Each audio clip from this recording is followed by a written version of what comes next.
سادة العلماء والشيوخ والشرفاء والمقاديم وطلبة العلم والذاكرين الله كثيرا والذاكرات، سادة المحاضرين والمشاهدين والمحبين، السلام عليكم ورحمة الله وبركاته. أقدم أولا التحية والتسليم عن سيدنا ومولانا العلامة الشيخ محمد بن الهدى اليعقوبي الحسني الإدريسي، وهو مرشد الطريقة الشاذلية، وكان حاضرا مولانا حفظه الله في جنازة سيدي حمزة بن العباس رضي الله عنه،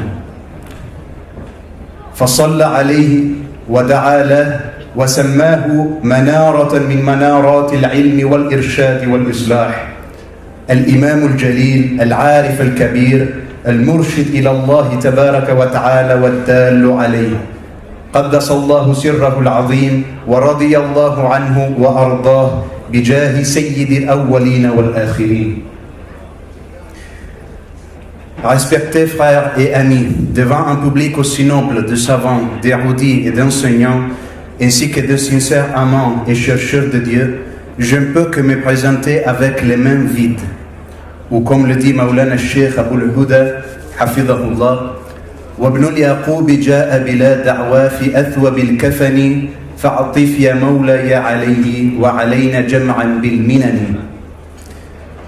Si je peux contribuer à la réflexion sur les relations entre l'islam et l'Occident, c'est donc offrant à vous simplement ce que je suis, un musulman occidental, un membre de la Ummah muhammadienne qui vient de la terre et de la culture européenne, un fils de notre père Adam, alayhi salam, à qui le trésor a donné naissance dans l'hémisphère occidental de cette terre et qui a répondu à l'appel primordial de son Seigneur, Alastu bi rabbikum bala, un faible créature du Créateur tout-puissant, dans le cœur et sur la langue duquel vibre son invocation, Allah, Allah, Allah.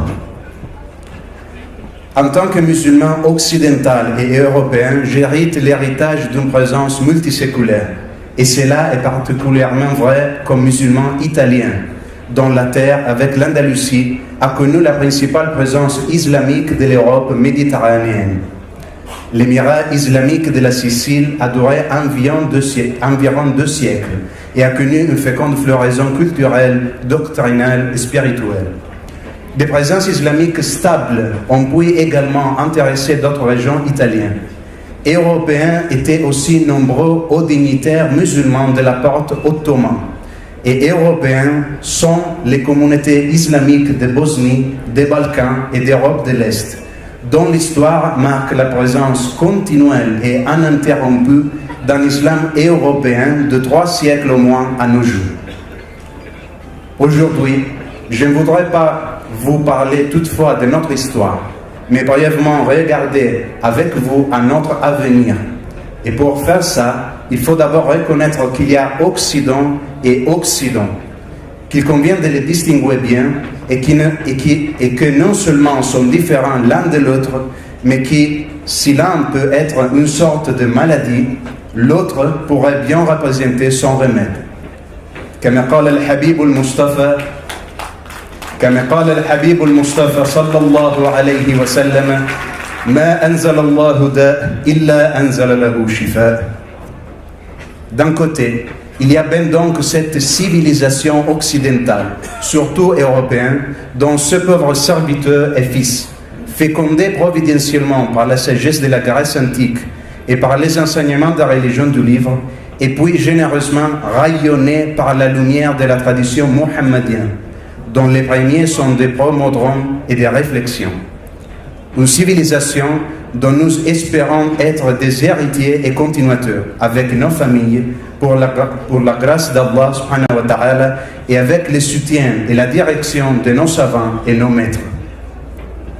Comme je l'ai dit, c'est ce que nous sommes, des musulmans occidentaux, que dans l'islam ne deviennent pas des arabes et qu'ils ne doivent pas non plus renoncer à leur culture d'origine, mais au contraire, ils doivent la valoriser. Car si avec leur islam, ils contribuent à promouvoir et enrichir leur société d'origine, Leur identité historique et culturelle contribue à la richesse et à la merveilleuse variété humaine de la Ummah. La farqa bayna arabiyyan wa ajamiyyan illa bittaqwa. Si bien il n'y a pas de différence spirituelle entre arabes et non-arabes, leur différence historique et culturelle est un signe et une richesse qu'Allah subhanahu wa ta'ala nous demande de reconnaître, de comprendre et d'en bénéficier. Oublier ou sous-estimer cette civilisation occidentale et cette spécificité enrichissante, c'est se priver de ponts et de voies de communication naturelles avec les pays occidentaux. Car Allah subhanahu wa ta'ala a envoyé à tous les peuples un messager parlant sa langue. وَمَا أَرْسَلْنَا مِنْ رَسُولٍ إِلَّا بِلِسَانِ قَوْمِهِ لِيُبَيِّنَ لَهُمْ. Ça veut dire sa culture et sa mentalité. Et si le prophète Mohammed a été envoyé à toute l'humanité, il faut bien que son message soit bien hérité, transmis et traduit dans les différents contextes historiques et culturels. S'oublier de ça signifie présenter à tort l'islam aux citoyens de ce pays comme une chose étrangère, plutôt que comme din al-fitra, la tradition primordiale dont le message résonne déjà dans leur cœur depuis le temps de notre père Adam alayhi salam. D'autre côté, cette civilisation occidentale est aujourd'hui partiellement cachée par l'Occident, compris comme société occidentale contemporaine, qui est caractérisée par l'individualisme et l'humanisme matérialiste, magistralement introduit par Maulana Cheikh Mohammed al-Mahanna dans sa intervention Hafidhahullah, dont la modernité a apporté de nombreux avantages matériels et en même temps de profonds déséquilibres sociaux, moraux et spirituels, et dont la crise devient chaque jour plus manifeste, évidente et dramatique. S'il provient principalement d'une certaine région de la Terre, cet Occident-ci est aujourd'hui toutefois bien plus qu'un lieu géographique. En fait, il est désormais le même esprit du temps, dont l'influence affecte rapidement toutes les parties du monde et la plupart de ses habitants, la plupart desquels est donc aujourd'hui plus ou moins occidentale. Ce signifie littéralement tourner vers la disparition. Je vais terminer et je vais faire une demande, je vais faire une request. Nous travaillons parce que l'islam soit bien compris et puisse devenir un instrument par les Occidentaux pour répondre à la crise de l'Occident.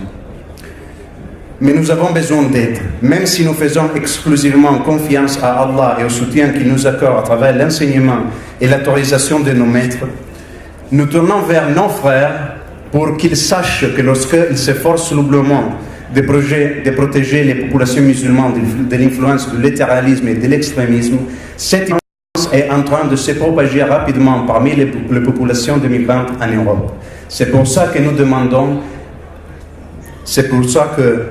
nous avons besoin d'une collaboration directe, et je finis comme ça. Nous avons donc besoin de collaboration directe avec les institutions sapientiales traditionnelles, des visites fréquentes de leurs savants sur notre territoire, d'opportunités pour les étudiants européens de venir étudier ici, au pied de l'agent de la connaissance, et en général d'un programme de témoignage de l'islam traditionnel à la fois efficace et faisant autorité devant les communautés islamiques locales et devant les institutions nationales. Je remercie vous, je remercie le roi Mohammed al-Sadis Nasarahullah, et je vous demande de nous aider, de nous soutenir avec votre invocation et puis avec votre collaboration avec notre besoin. Wassalamu alaikum wa rahmatullahi wa barakatuh.